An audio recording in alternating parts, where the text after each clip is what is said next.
तैपरे बाटो आफूभन्दा गरुङ्गो डर बोकेर कुद्यौँ हामी घरतिर। अघि म पछि बहिनी दौडिँदा हाम्रा मनको एक काकी डर पानी छतल्किरह्यो। दौडिँदै हाम्रा आँखा गोरिटो वरिपरि रातै पाकेका काफलमाथि गएर बसे। ती काफलहरूले हामीलाई दौडिनै दिएनन्। एकछिनपछि त हिँड्न पनि दिएनन्। हाम्रो मनको डर घटाइदिए, बिर्साइदिए। हामी रोकियो र छेउ लागेर थपाथप टिप्न थाल्यौँ काफल। आफ्नो कागरको फेर समातेर पोल्चो बनायो र टिपेका काफल त्यही पोल्चोमा राख्न थाल्यौँ। आमा र डर बिर्सिएर 1 वर्ष जति टिपेका थियौँ होला। काकीले फेरि माथिबाट कराइन्, तिमीहरू गएको छैनौ अझै? हामी फेरि झस्कियौँ। कागरको फेर समातेर दौडिन थाल्यौँ। दौडिँदै जब परैबाट घरमा 3-4 जना नौलो मान्छे देखिए, हाम्रा कुदेका खुट्टा टक्क रोकिएर हिँड्न थाले। हामी उसरी नै कागरको फेरलाई दुवै हातले समातेर ती मान्छेका अगाडिबाट पिँढीमा उक्लियौँ। पिँढीको खाटमा मुसु हाँस्दै बसेका ती मान्छे कतिजना छन् गनिन।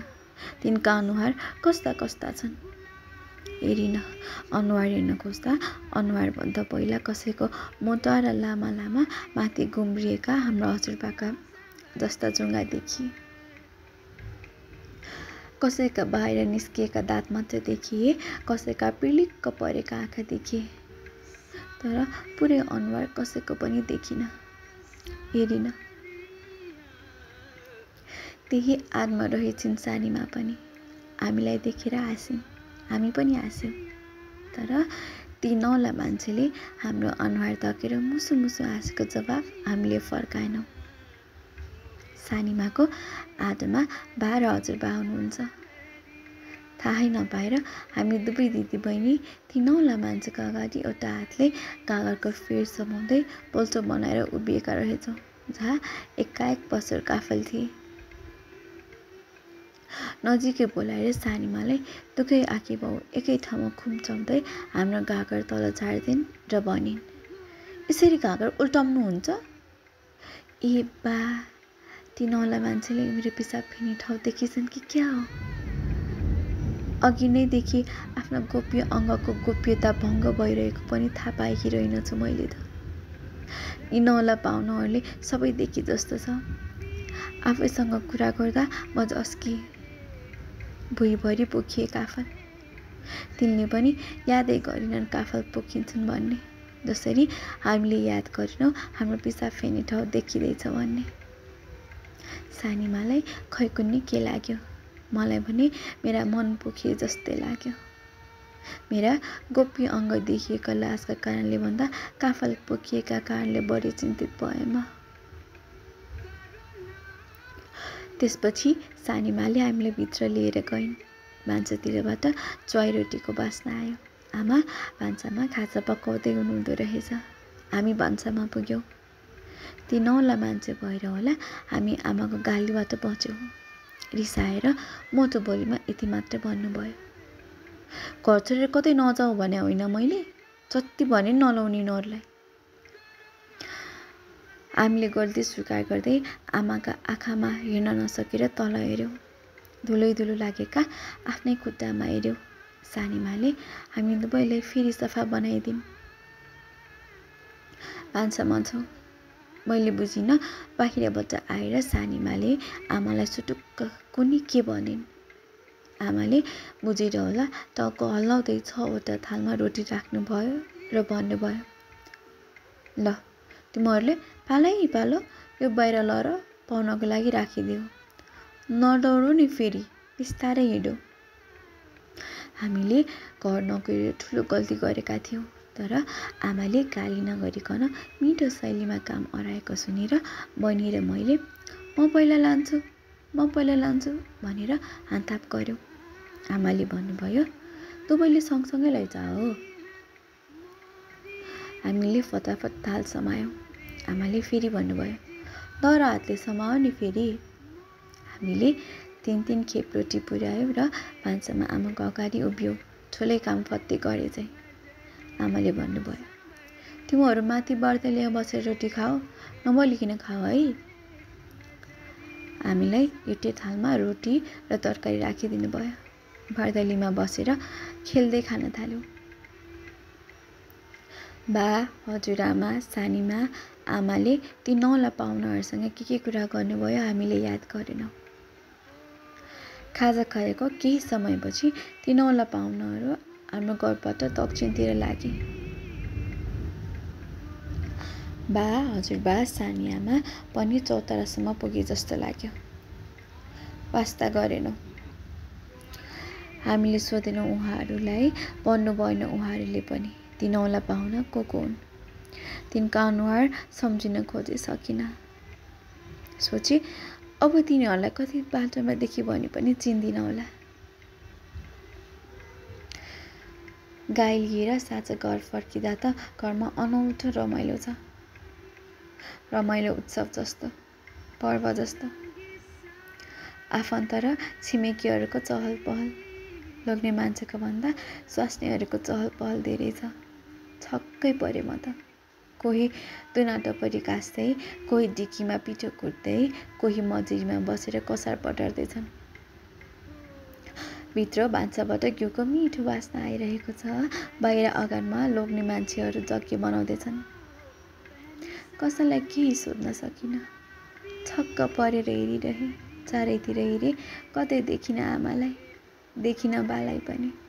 हजुरबा माथि कान्लामा बसेर आफू जस्तै बुढा मान्छेहरूसँग गफ गर्दै हुनुहुन्छ। घरमा पक्कै शुभ कार्य हुँदैछ, ठुलै उत्सव हुँदैछ भन्ठानेर होला खुसी हुँदै बहिनीले सोधे, दिदी हाम्रो घर के हार्न लागा? कुन्नी पूजा लाउने हो कि? बहिनी र म भित्र गयौँ। आमा भान्सामा सेलरोटी पकाउँदै हुनुहुन्छ। अरू आइमाईहरू पनि सघाउँदैछन् आमालाई। सबैका आँखाले हामी दिदी बहिनीलाई ताकेर हेरेका छन्। हामी उही नयाँ घागरमा छौँ। तिनले हामीलाई हेरे कि नयाँ घागरलाई। मैले सोधेँ, आमा सबै मिलेर के हार्न लागा हाम्रो घर?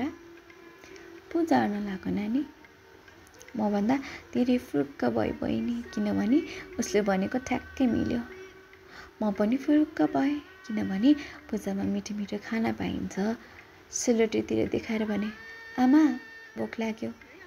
भोकभन्दा धेरै सेलरोटीको भोक लागेको थियो र त्यसो भने थालमा रोटी राखिदिँदै भन्नुभयो, ल माथि बारदाली बसेर खाओ दुवैले। अब तिमीहरूले काम डोल्नुहुन्न नि। किन आमा?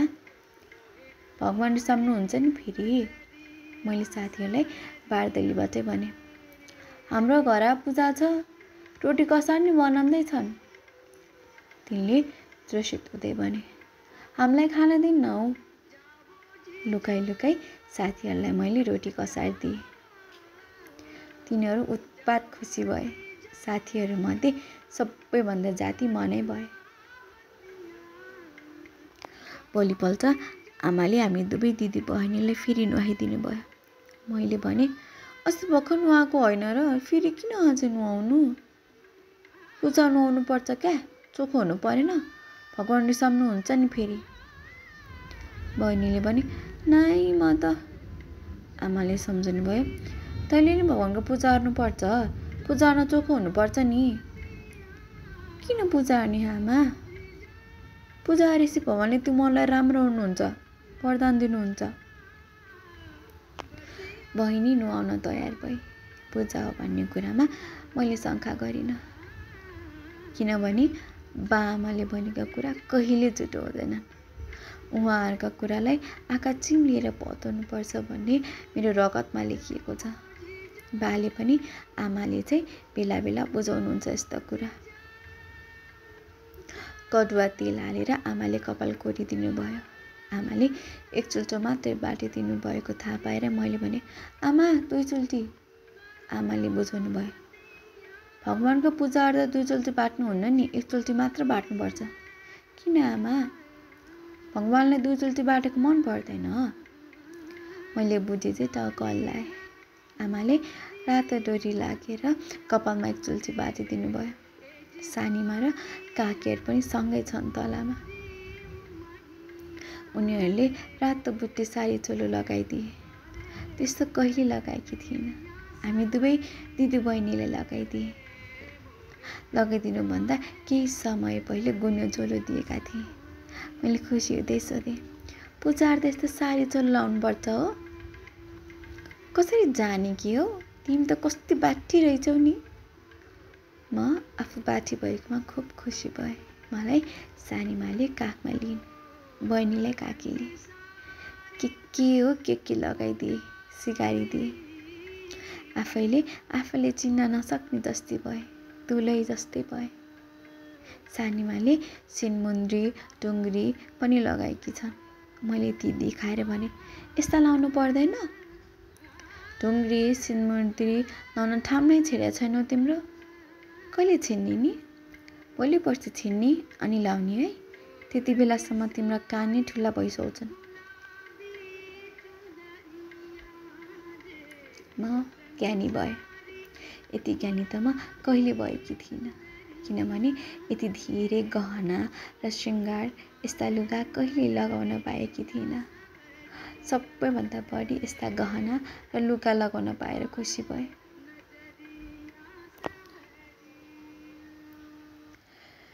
एक महिना जति पहिला माइजूले लगाएका गहना देखाएर मैले भनेकी थिएँ, मैले तपाईँ कस्तै लाउँछु नि माइजू। तिनले भनेकी थिइन्, भोलि पर्सि ठुलो भएपछि लाउने है। लाग्यो तिनले भनेको भोलि पर्सि आइसकेछ। म ठुली भएँ। कति चाँडै आएको एक महिनामै भोलि पर्सि। तर मभन्दा धेरै ठुला छन् मेरा साडी र चोलो। नारीभन्दा ठुला छन् बाला र चुराहरू। मभन्दा ठुला लुगा र गहनाले मलाई थिचिरहे जस्तो लाग्यो। तिमी त हामीभन्दा सानी छौ भनेर गिज्याइरहे जस्तो लाग्यो। 2 हातमा गरेर 2 दर्जन जति चुरा हुँदा हुन्। मैले खुसी हुँदै बजाउन थालेँ। बहिनीले पनि बजाए। हामी दुवै कसले बढी बजाउने भनेर खेल्न थाल्यौँ। आमाले सम्झाउनु भयो, त्यसो गर्नुहुन्न नानी, चुरा फुट्छन् फेरि। यस्ता राम्रा लुगा गहना लासे चल्नुहुन्न नि। तर पनि मैले विभिन्न बहानामा हात चलाइराखेँ। चुरा बजिरहे। हात चलाउन नपाई बजिहाल्ने चुरा मलाई आफूभन्दा चञ्चल लागे। म जस्तै छु यी चुरा पनि त्यस्तै। कसरी बज्न पाइन्छ भन्ने दाउ हेरिरहने। सानो मौका पाए कि बजिहाल्ने। ठुलो मौकामा यी फुट्छन् होला। घरमा आफन्तहरूको चहपहल पर्दैछ। भित्रका काममा आइमाईहरू र बाहिरका काममा लोग्ने मान्छेहरू खटिएका छन्। हामी दिदी बहिनीलाई तलबाट कतै नजानु भनेका छन्। गुडिया जस्ता हामी यतिका सीमा ननागेर कतै जान सकेनौँ। आफैसँग आफै छक्क परेर बसिरह्यौँ। लुगा र गहनाले थिचिएर हामी दिदी बहिनी समेत एकअर्कासँग बोल्न सकिरहेका छैनौँ। लुगा र गहना पनि बोलिरहेका थिए। साँझतिर एक नौलो मान्छे आएका थिए। तत्काल थाहा पाउने थिएन होला, ती हल्ला खल्ला गर्दै आए, नाच्दै गाउँदै रमाइलो गर्दै आए। मैले सोधेँ, ती को हुन् आमा? आफन्तहरू हुन् नानी, पूजामा आएका पाहुना। कहिले नदेखेका यतिका आफन्त पाहुनाहरू देखेर खुसी हुँदै सोचेँ, हाम्रो कति धेरै आफन्त रहेछन्। जुनेली रात आँगनमा 2टा जग्गे छन्। 2 जग्गेले एकअर्कालाई हेर्न पाएका छैनन्। माझमा स्याउलाले बारिएको छ। त्यसमाथि टाँगिएको छ तना जस्तै ठुलो कपडाको पर्दा। एउटा जग्गेमा म, अर्को जग्गेमा बहिनी। बिहेमा चाहिँ बजिरहेका बाजा, कानला मुनि नाचगान पनि चले जस्तो छ। मान्छेहरू रमाइला गर्दैछन्। आमालाई सोधेँ, किन बाजा बजाएका आमा? पूजामा बाजा बजाए भगवान खुसी हुन्छन् नि नानी। भगवानलाई नि बाजा मनपर्छ हो? आमाले टाउको हल्लाएर हो भन्नुभयो। पण्डितले शङ्ख फुके, घन्टी बजाए। शङ्ख र घन्टीको आवाज पनि भगवानलाई मनपर्छ भन्ने कुरा थाहा थियो मलाई। जगेमा पण्डितले भगवानकै मन्त्र उच्चारण गरिरहे जस्तो लाग्यो मिठो लयमा। तर कान नमुनेका मान्छेहरू च्याउरे गीत गाउँदैछन्। उता आँगनको छेउमा बुढापाका सिलोक हाल्दैछन्। सिलोकमै दोहोरी खेल्दैछन्। भगवानलाई भजन र सिलोकको लय, खैजरी र मुजुराको धुन मनपर्छ भन्ने त थाहा थियो। तर पञ्चै बाजा र च्याउरे गीत मनपर्छ भन्ने थाहा थिएन। आमाले भन्नुभएकाले मात्र पत्याए। बा, आमा र पण्डितले जे भन्छन् त्यही गर्दैछु। बिस्तारै मेरा उत्सुकता र जाँगर गर्दैछ। रातले बोकेर ल्याएको निन्द्राले मलाई लुगा र गहनाले भन्दा बढी थिच्दैछ। म थाके जस्तो भए।